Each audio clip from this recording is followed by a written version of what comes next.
Disclaimer, इस video को देखने से पहले प्लीज आप हेडफोन लगा लें। इससे आपका ऑडियो एक्सपीरियंस काफी अच्छा होगा और अपने दोस्तों के साथ इस वीडियो को शेयर कर देना। और यह वीडियो प्योरली एजुकेशन पर्पस के लिए है। चलिए शुरू करते हैं। नहीं। हेलो दोस्तों, वेलकम टू एडुकेशनल भैया। तो यार तुम सब लोग बताओ, तुम लोग को यहाँ आके कैसा लग रहा है, मुझे कमेंट में जरूर बताना। तो मेन मुद्दे पे आते हैं। हमारा चैप्टर है the summer of beautiful white horse. इसमें कुछ मेन कैरेक्टर्स हैं, कुछ सब कैरेक्टर्स हैं। सब कैरेक्टर्स मतलब जिसका रोल जो है एक या दुक्के बारी है स्टोरी में, ज़्यादातर का रोल तो एक ही बार है, तो वो सब कैरेक्टर्स हुए। पर मेन कैरेक्टर्स जिनका रोल बहुत बार है, तो मेन कैरेक्टर्स में सबसे पहला आता है अरम, फिर दूसरा है अरम का कजन मुराद जो कि मेन कैरेक्टर है, तीसरा है खुसरो अंकल और चौथा है जॉन बायरो जो कि एक फार्मर है। फिर कुछ सब कैरेक्टर्स जो कि बहुत कम हमें स्टोरी में दिखने वाले हैं, जिसमें सबसे पहला है अरब जो कि खुसरो अंकल का बेटा है। दूसरा है जोराब अंकल, जोराब अंकल बोलो या जो भी बोलो, जोराब जो है वो मुराद के फादर हैं। मुराद कौन था? अरम का कज़न। तो ऐसे ही तुम लोग याद रखो। तो मुराद जोराब जो है वो मुराद के फादर है। फिर तीसरा आते हैं हमारे अरम की मदर, और फिर चौथा लास्ट सब कैरेक्टर जिसका नाम है फेटवेजियन जो कि एक फार्मर है।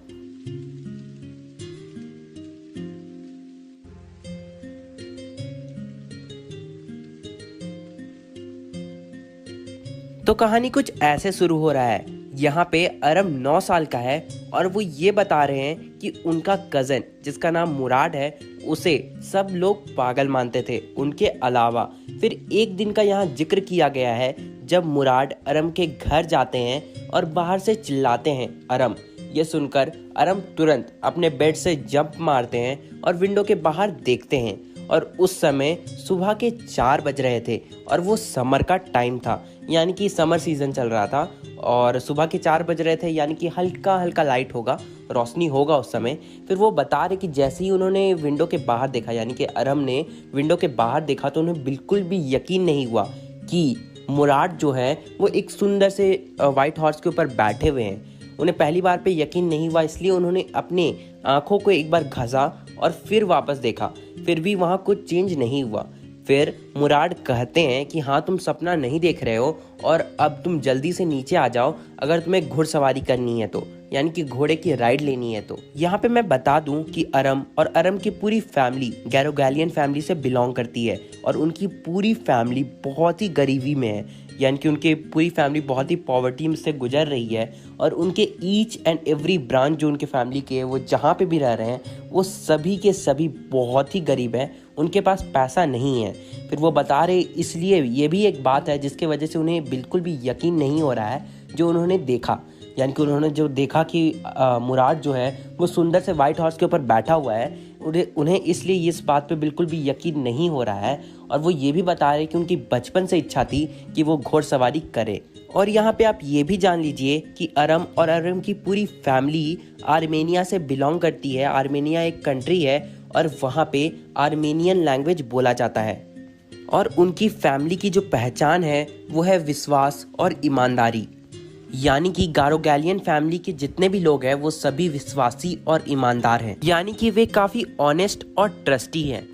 यहाँ पे अरम ये भी बता रहे हैं कि उनके फैमिली के किसी भी मेंबर का हॉर्स के साथ कोई लेना देना है ही नहीं, इसलिए वो कह रहे हैं कि उन्हें मुराद पे शक हुआ कि उसने इस हॉर्स को चुराया होगा। इसलिए वो मुराद से पूछते हैं कि तुम्हें ये हॉर्स कहाँ से मिला।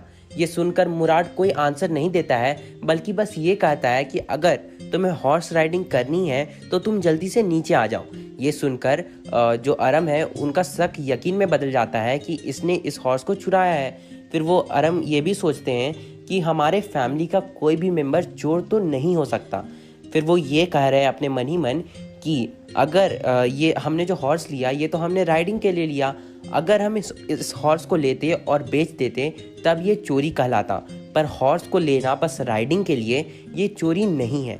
फिर अरम मुराद से कहते हैं कि रुको, मैं तुरंत कपड़े पहन के आता हूँ। मुराद कहते हैं कि अच्छा पर जल्दी करो। फिर तुरंत अरम कपड़े पहनते हैं और अपनी खिड़की से एकदम फिल्मी स्टाइल से कूद जाते हैं और घोड़े के ऊपर आके बैठ जाते हैं। उसके बाद वो बता रहे हैं कि उनका जो घर है वो वैलनट एवेन्यू के पास है और उनके घर के पीछे वाइनयार्ड्स है, ऑर्चिड्स है, इरिगेशन डिचेस है और कंट्री रोड्स हैं। अब फिर अरम बता रहे हैं कि 3 मिनट से भी कम समय में वो ऑलिव एवेन्यू पहुंच गए और फिर वो ये भी कह रहे हैं कि जब वो घोड़ा के ऊपर बैठे थे और घोड़ा दौड़ रहा था तो वो जो फील था वो बहुत ही वंडरफुल यानी कि बहुत ही शानदार था और उन्हें बहुत ही मज़ा आ रहा था। फिर वो कहते हैं कि उनका जो कज़न था मुराद, जिसे ज़्यादातर लोग पागल मानते थे, वो उस समय जब घोड़ा के ऊपर बैठ के दौड़ रहा था तब वो उस समय गाना गाने लगा। फिर वो कह रहे हैं नहीं वो गाना नहीं गा रहा था, एक्चुअली वो चिल्ला रहा था। अरम कह रहे हैं कि हर फैमिली में एक ना एक मेंबर पागल तो ज़रूर होता है, जैसे कि उनका कज़न मुराद। फिर वो बता रहे हैं कि मुराद से पहले एक अंकल थे जिसका नाम है खुसरो। वो भी ऐसे ही पागल थे, जिनका बहुत ही पावरफुल खोपड़ी यानी कि पावरफुल हेड था, जिसमें ब्लैक हेयर था और उनकी बहुत बड़ी बड़ी दाढ़ियाँ थी। और वो बहुत जल्दी अपना टेम्पर खो देते थे, इरिटेबल थे, इम्पेशेंट थे और वो हर किसी को बात करने से रोक देते थे। यानी कि अगर कोई ज़रूरी बात कर रहा है तो वो बीच में चिल्लाएंगे और कहेंगे इससे कोई हार्म नहीं है, इस पर कोई ध्यान मत दो। फॉर एग्जाम्पल, खुसरो अंकल आपका किसी ने प्रॉपर्टी हड़प लिया, अरे इससे क्या हार्म है, इस पे ध्यान मत दो। सेकंड, खुसरो अंकल आपका बंटी गिर गया, अरे इससे क्या दिक्कत है, कोई हार्म नहीं है, इस पे ध्यान मत दो। मस्त जोक मारा, ये हंस रहे हलकट हंस। अब देखो यहाँ पे एक इंसिडेंट का जिक्र किया गया है। खुसरो अंकल बार्बर शॉप में अपनी दाढ़ी बनवा रहे हैं, तभी खुसरो अंकल का बेटा जिसका नाम अरक है वो दौड़ते हुए आता है 8 ब्लॉक से बार्बर शॉप। 8 ब्लॉक्स एक जगह का नाम है, वहाँ से वो दौड़ते हुए बार्बर शॉप आता है और अपने पापा को बोलता है पापा पापा हमारे घर में आग लग गया है, जल्दी चलो। तो खुसरो अंकल यानी कि उनके पापा जो होते हैं कहते हैं कि अरे इससे कोई हार्म नहीं है, इस पर ध्यान मत दो। ये बात सुनकर बार्बर कहता है अरे अरे पर आपका बेटा तो बोल रहा है आपके घर में आग लग गया है। तो फिर वो फिर जोर से चिल्लाते हैं अरे मैंने कहा ना इससे कोई हार्म नहीं है, इस पे ध्यान मत दो। अब देखो यहाँ पे ध्यान से सुनना, यहाँ पे अरम कह रहे हैं कि मुराद को पागलपन उनके अंकल खुसरो से मिला है। यानी कि मुराद पागल इसलिए है क्योंकि उनके अंकल खुसरो भी पागल थे। पर फिर वो बता रहे हैं कि मुराद के फादर जिनका नाम जुरैब था वो बहुत ही प्रैक्टिकल इंसान थे, इसलिए वो कह रहे हैं कि कोई आदमी अपने बेटे का बाप जरूर हो सकता है, यानी कि अपने बेटे के शरीर का बाप जरूर हो सकता है, पर वो खुद अपने शरीर अपने स्पिरिट का बाप नहीं हो सकता। यानी कि उनके जो फैमिली में पागलपन का डिस्ट्रीब्यूशन है वो बहुत ही अनइवनली डिस्ट्रीब्यूटेड है। यानी कि कोई भी पागल निकल जा रहा है पर उसका जो डिसेंट है, यानी कि उससे पहले जैसे उनके फादर बिल्कुल भी पागल तो नहीं थे जिनका नाम जुरैब था, वो बहुत ही प्रैक्टिकल इंसान थे, पर वैसे ही उनका बेटा जो है वो थोड़ा पागल निकल गया। तो इसलिए वो बता रहे हैं कि उनके फैमिली में ये पागलपन का डिस्ट्रीब्यूशन बहुत ही गलत तरीके से किया गया है। अरम और मुराद दोनों ही मज़ा कर रहे थे। मुराद तो गाना भी गा रहा था, पर कुछ देर बाद मुराद कहते हैं अरम से कि तुम नीचे उतर जाओ, मैं थोड़ा देर अकेले राइड करना चाहता हूँ। फिर अरम कहते हैं कि मैं भी थोड़ा देर अकेले राइड करना चाहता हूँ, क्या तुम मुझे राइड करने दोगे? तो फिर मुराद कहते हैं ये तो हॉर्स पे डिपेंड करता है कि हॉर्स तुम्हें राइड करने देगा या फिर नहीं। तो फिर अरम कहते हैं कि हाँ वो मुझे राइड ज़रूर करने देगा। तो फिर वो कहते हैं मुराद यानी कि मुराद कहते हैं कि तुम ये नहीं जानते क्या कि मेरा एक वे है हॉर्स के साथ, यानी कि मेरा एक तरीका है या फिर मेरा एक रिश्ता है हॉर्स के साथ जिसके वजह से वो मुझे राइड करने देगा। तो फिर अरम कहते हैं कि हाँ जैसा भी तुम्हारा रिश्ता है हॉर्स के साथ मेरा भी रिश्ता है हॉर्स के साथ, यानी कि हॉर्स मुझे भी राइड करने देगा। फिर मुराद कहते हैं ऑल राइट, पर ये सब तो मैं तुम्हारी सेफ्टी के लिए बोल रहा था। फिर वो कहते हैं अरम से कि अब तुम नीचे उतरो, मैं थोड़ा देर अकेले राइड करके आता हूँ। अरम नीचे उतरते हैं और मुराद हॉर्स के हिल्स पे किक करते हैं। हॉर्स अपने 2 पैरों पे खड़ा होता है, फिर वो चिल्ला के कहते हैं वज़ायर रन, और हॉर्स जो होता है वो बहुत ही तेज़ी से दौड़ने लगता है। और वो दौड़ते दौड़ते इरिगेशन डिचेस, ड्राई ग्रासलैंड जो था वहाँ जाता है और 5 मिनट से कम समय में वापस उसी जगह पे आकर रिटर्न हो जाता है। फिर अब बता रहे हैं कि सन ऑलमोस्ट निकल ही रहा था, यानी कि वो जब 4 बजे, मैंने बताया था जब अरम को बुलाने आते मुराद तब 4 बज रहा था, यानी कि अब थोड़ा थोड़ा सन निकल रहा था, यानी कि अब 5, साढ़े 5 या 6 बज रहा होगा ऐसा ही कुछ। तो फिर अब बारी थी अरम की, तो अरम हॉर्स के ऊपर बैठते हैं, हिल्स पे किक करते हैं, पर ऐसा बिल्कुल भी नहीं होता है कि हॉर्स हिले भी, यानी कि हॉर्स हिलता भी नहीं है। ये सब देख के अरम को थोड़ा बहुत डर लगने लगता है। फिर अचानक से हॉर्स जो है वो उठता है और बहुत ही तेज़ी से दौड़ने लगता है। देखो अब अरम के साथ कांड ये होता है कि हॉर्स बहुत ही तेज़ी से दौड़ने लगता है और इंस्टेड ऑफ इरिगेशन डिचेस वो कहाँ चला जाता है, धीकरन हलाबियन की ओर चला जाता है। और कुछ ही देर में अरम हॉर्स से गिर जाते हैं क्योंकि हॉर्स बहुत ही तेज होता है। फिर मुराद दौड़ते दौड़ते अरम के पास पहुंचता है और चिल्ला के कहता है, मैं तुम्हारा फिक्र नहीं कर रहा हूँ, I am not worried about you. मुझे तो वो हॉर्स की चिंता है। जल्दी से हॉर्स को पकड़ के लाओ, इससे पहले कि सभी लोग शहर में या फिर वो गांव में जाग जाए। फिर अरम उसी रोड की तरफ चल जाते हैं उस हॉर्स को ढूंढने, और मुराद जो होता है वो इरिगेशन डिचेस की ओर जाता है हॉर्स को ढूंढने। और करीब करीब आधा घंटा बाद वो हॉर्स मिलता है और फिर उसे मैं वापस लाता हूँ। अब मुराद कहते हैं कि अब सुबह हो चुका है, हमें जल्दी से इस हॉर्स को या तो वापस छोड़ना पड़ेगा या फिर हमें इसे छुपाना होगा। तो फिर अरम बोल रहे हैं कि मुराद के चेहरे पे बिल्कुल भी चिंता नहीं दिख रही थी, जिससे ये पता चलता है कि मुराद उस हॉर्स को रिटर्न तो नहीं करने वाला था बल्कि छुपाने वाला था। इसलिए अरम मुराद से पूछते हैं कि तुम इस हॉर्स को कब से चुराए हो, यानी कि तुम इस हॉर्स का राइड का मजा कब से ले रहे हो। तो मुराद कहते हैं, चोरी? तुम्हें किसने कहा कि मैंने इस हॉर्स को चोरी किया है? फिर वो कहते हैं कि मैं तो इस हॉर्स को आज सुबह से ही राइड कर रहा हूँ। तो फिर अरम मुराद से पूछते हैं, क्या तुम सही कह रहे हो, यानी कि क्या तुम ट्रुथ कह रहे हो? तो मुराद कहते हैं, ऑफ कोर्स नॉट, मैं सही क्यों कहूँगा, पर जहाँ तक तुम जानते हो तो तुमने मुझे आज ही इस हॉर्स को राइड करते हुए देखा है, इसलिए अगर कोई भी पूछे तो तुम यही कहना, इससे हम दोनों को कोई झूठा नहीं कहेगा। फिर वे दोनों यानी कि मुराद और अरम उस हॉर्स को खाली पड़े एक वाइनयार्ड में ले जाते हैं, और उस वाइनयार्ड में एक फार्मर रहता था जिसका नाम था फेटवेजियन। और उस फार्म में कुछ ड्राई अल्फा थे और कुछ ओट्स थे जो वे दोनों हॉर्स को खाने के लिए देते हैं। मुराद उस हॉर्स को खाना यानी कि वो ड्राई अल्फा खिला रहे हैं, और वो ये भी कहते हैं कि ये कोई आसान बात नहीं है कि हॉर्स तुम्हें समझे और हॉर्स तुम्हारे साथ अच्छा बिहेव करे। पहले तुम्हें उसके तरीके को समझना पड़ेगा, तुम्हें एक वे बनाना पड़ेगा, एक रिश्ता बनाना पड़ेगा हॉर्स के साथ। तो फिर अरम कहते हैं कि अच्छा, तो तुम मुझे ये बताओ कि मुझे कितना टाइम लगेगा कि मैं इस हॉर्स के साथ अच्छा रिश्ता बना सकूं ताकि मैं भी राइड कर सकूं। तो फिर मुराद कहते हैं, तुम्हें एक सिंपल और ऑनेस्ट वाला रिश्ता बनाना पड़ेगा इस हॉर्स के साथ। तो अरम कहते हैं कि काश ऐसा हो जाए और मेरा भी एक रिश्ता बन जाए इस हॉर्स के साथ। तो फिर मुराद कहते हैं, तुम अभी भी छोटे बच्चे हो, तुम जैसे ही 13 साल के होगे तो तुम शायद इन सब चीज़ों को समझ जाओ। फिर अरम टेस्टी ब्रेकफास्ट खाने के लिए अपने घर जाता है, और फिर वो बता रहे हैं कि उसी दोपहर उनके घर में अंकल खुसरो आते हैं और एक चेयर पे बैठ जाते हैं और कॉफ़ी पीने लगते हैं और सिगरेट फूकने लगते हैं, और वो स्मोक कर रहे रहते हैं और अपने पुराने दिनों को याद भी कर रहे होते हैं। तभी वहाँ पे एक विजिटर जो कि एक फार्मर होता है जिसका नाम जॉन बायरो होता है, वहाँ पे आता है।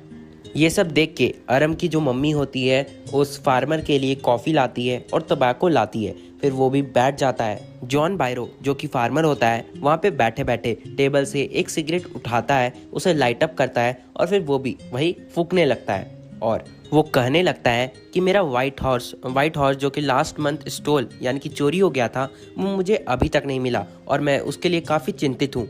ये सब सुन के मेरे जो अंकल होते हैं खुसरो, जो कि थोड़े पागल होते हैं, वो फिर से चिल्लाते हैं, पहले इरिटेट हो जाते हैं और फिर चिल्लाते हैं, कहते हैं लॉस ऑफ हॉर्स, इससे ये कौन सी बड़ी चीज़ है, हमने भी तो अपना घर खोया था, ये कोई बड़ी चीज़ नहीं है, इस पर ध्यान मत दो, और इससे किसी को हार्म भी तो नहीं है, हॉर्स के लिए रोना भी कोई रोना होता है। तो जॉन बायरो कहता है कि आपके लिए ये कोई छोटी सी बात होगी, पर मेरे जैसे फार्मर के लिए ये बहुत ही बड़ी बात है। जॉन बायरो ये भी कहते हैं कि एक बग्गी का बिना हॉर्स के क्या फ़ायदा है, यानी कि जॉन बायरो के पास एक बग्गी है जिसमें से जो हॉर्स लगा हुआ था वो खो चुका है। फिर अंकल खुसरो चिल्लाते हुए कहते हैं, इस पे ध्यान मत दो, इससे कोई हार्म नहीं है। तो फार्मर कहता है कि मैं 10 माइल चल के यहाँ आया हूँ, यानी कि अप्रॉक्स 16 किलोमीटर चल के यहाँ आया हूँ। तो फिर जो अंकल खुसरो होते हैं वो फिर चिल्लाते हैं और कहते हैं, तुम्हारे पास लेग है तो तुम चल के तो आ ही सकते हो, यानी कि तुम्हारे पैर किस लिए हैं। तो फार्मर कहता है, अच्छा तो जो मेरा पैर दर्द किया उसका क्या। तो फिर अंकल खुसरो कहते हैं, इससे कोई हार्म नहीं है, इस पे ध्यान मत दो। फिर जॉन बायरो कहते हैं, उस हॉर्स की कीमत मुझे $60 पड़ी। तो फिर अंकल खुसरो कहते हैं, मैं पैसे पे तो थूकता हूँ। फिर अंकल खुसरो जो हैं वो अपनी सीट से उठते हैं और तुरंत उस घर से बाहर निकलते हैं, डोर को पटकते हुए, यानी कि जो मेन डोर था उसको उस पर बहुत जोर से मारते हुए। तब अरम की मम्मी आती है और उस फार्मर को समझाती है कि वो जो अंकल है उनके बातों का बुरा मत मांगना, वो एक लार्ज हार्टेड मैन है और उन्हें अपनी घर की याद आती है, और वो इतने बड़े आदमी हैं और उन्होंने अपना घर खोया है, इसलिए वो कुछ ऐसा बिहेव कर रहे हैं, और उनका हार्ट जो है वो भी काफ़ी नरम है। फिर जो फार्मर होता है वो वहाँ से उठता है और वो भी वहाँ से चला जाता है।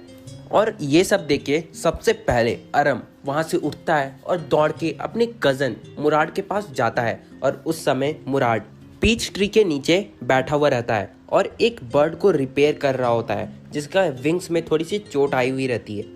और वह एक रॉबिन बर्ड होता है और वह मुराद अपने उस बर्ड से बात कर रहा होता है। तो मैं वहाँ पे आके कहता हूँ what is it, I mean sorry, वो मुझसे पूछता है कि व्हाट इज़ इट, क्या हुआ। तो फिर मैं उसे पूरा कहानी एक्सप्लेन करता हूँ कि कैसे वो फार्मर मेरे घर आया था और वहाँ पे क्या क्या हुआ। और मैं उसे ये भी कहता हूँ कि प्लीज़ तुम मुझसे प्रॉमिस करो कि ये हॉर्स तुम उसे नहीं लौटाओगे, यानी कि उस फार्मर को तुम ये हॉर्स नहीं लौटाओगे जब तक कि मैं हॉर्स राइडिंग ना सीख लूँ। तो फिर मुराद मुझसे कहता है कि तुम्हें हॉर्स राइडिंग सीखने के लिए करीब करीब 1 साल लगेगा, तो तुम क्या चाहते हो, मैं इस हॉर्स को 1 साल तक चोरी करके रखूँ। मैं कहता हूँ कि हाँ क्यों नहीं, हम 1 साल तक इस हॉर्स को रख सकते हैं। तो फिर मुराद चिल्लाते हुए कहता है क्या तुम एक गैरोगेलियन फैमिली के मेंबर को चोरी करने के लिए सिखा रहे हो, यानी कि तुम एक गैरोगेलियन फैमिली जो कि ऑनेस्टी के लिए जाना जाता है, तुम उसे चोर बनाना चाहते हो। फिर अरुण कहता है कि अच्छा तो कम से कम 6 महीना के लिए तो हम इस हॉर्स को रख सकते हैं ना, प्लीज मेरे लिए। ये सब सुनकर मुराद पहले तो रिप्लाई नहीं करता, पहले वो उस बर्ड को ऊपर की ओर फेंकता है। बर्ड बहुत ट्राई करती है, इवन कि वो 2 बार गिरती भी है, पर फाइनली वो जो बर्ड होता है रॉबिन बर्ड, वो फाइनली उड़ जाता है। अगले 2 हफ्ते तक हर सुबह मैं यानी कि अरम और मुराद दोनों हॉर्स राइडिंग के लिए जाते थे, पर हर बार वही होता था, अरम को वो घोड़ा जो था गिरा के चल जाता था और फिर वो घोड़े को ढूंढते थे और वापस लेते आते थे। और अगले 2 हफ्ते तक बस यही चला।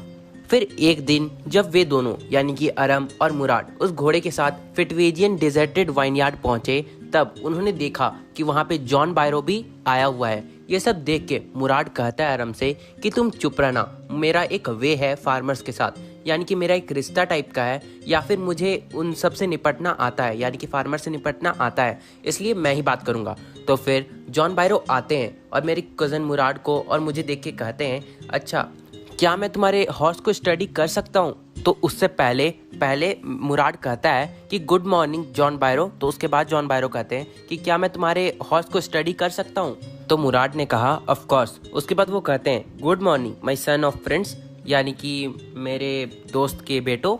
उसके बाद वो उस हॉर्स का नाम पूछते हैं। तो मेरा जो मुराद होता है मेरा कज़न, वो बोलता है माई हर्ट, आर्मेसियम लैंग्वेज में उस घोड़े का नाम जो है वो है हर्ट, मतलब कि मेरा हर्ट आर्मेसियन लैंग्वेज में। उसके बाद जॉन बायरो कहते हैं कि बहुत ही लवली स्वीट नेम है इसका, बहुत ही अच्छा नाम है इसका। उसके बाद वो उस हॉर्स के दांतों को देखते हैं, एक एक दांत को देखते हैं, और उसके बाद कहते हैं कि मैं ऐसा कसम खा के कह सकता हूँ कि ये मेरे हॉर्स जैसा ही एक जुड़वा है।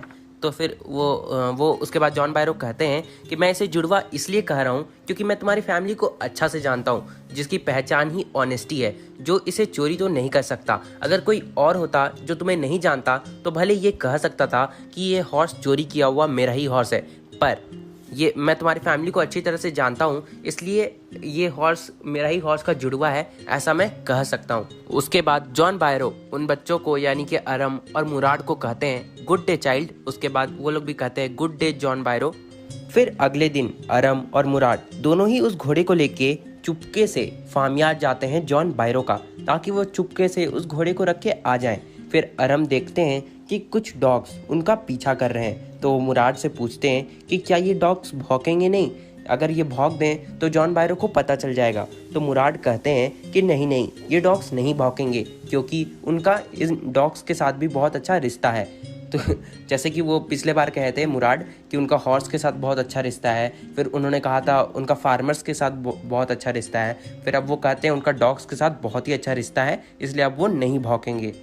फिर वे दोनों उस हॉर्स को वहाँ छोड़ देते हैं, पर जाने से पहले मुराद अपने हाथों से उस हॉर्स को पकड़ते हैं, अपने नाक को हॉर्स के नाक पे सटाते हैं, एक लास्ट बार कुछ पता नहीं हग टाइप करते हैं हॉर्स को, उसके बाद वहाँ से निकल जाते हैं। फिर उसी दिन दोपहर को जॉन बायरो अपने घोड़े गाड़ी में बैठ के उनके घर आते हैं, यानी कि अरम के घर आते हैं, और कहते हैं उनकी मॉम से देखिए मुझे मेरा हॉर्स मिल गया। बहुत खुश थे वो, और वो ये भी बता रहे थे कि उनका हॉर्स पहले से भी ज़्यादा स्वस्थ और ताकतवर है।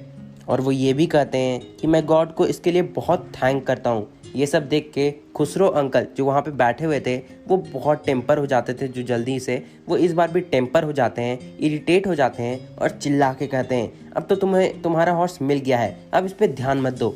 और यार इस तरह से हमारा जो चैप्टर का एक्सप्लेनेशन है वो खत्म होता है। और यार इस वीडियो की लाइक 3 के लाइक्स है, देखता हूँ कंप्लीट हो पाता है कि नहीं। एंड अपने दोस्तों के साथ इस वीडियो को प्लीज शेयर कर देना। मिलते हैं अगले वीडियो में, तब तक के लिए bye bye. In an all black rock, 10 rolled up when I'm out. Say they all wanna live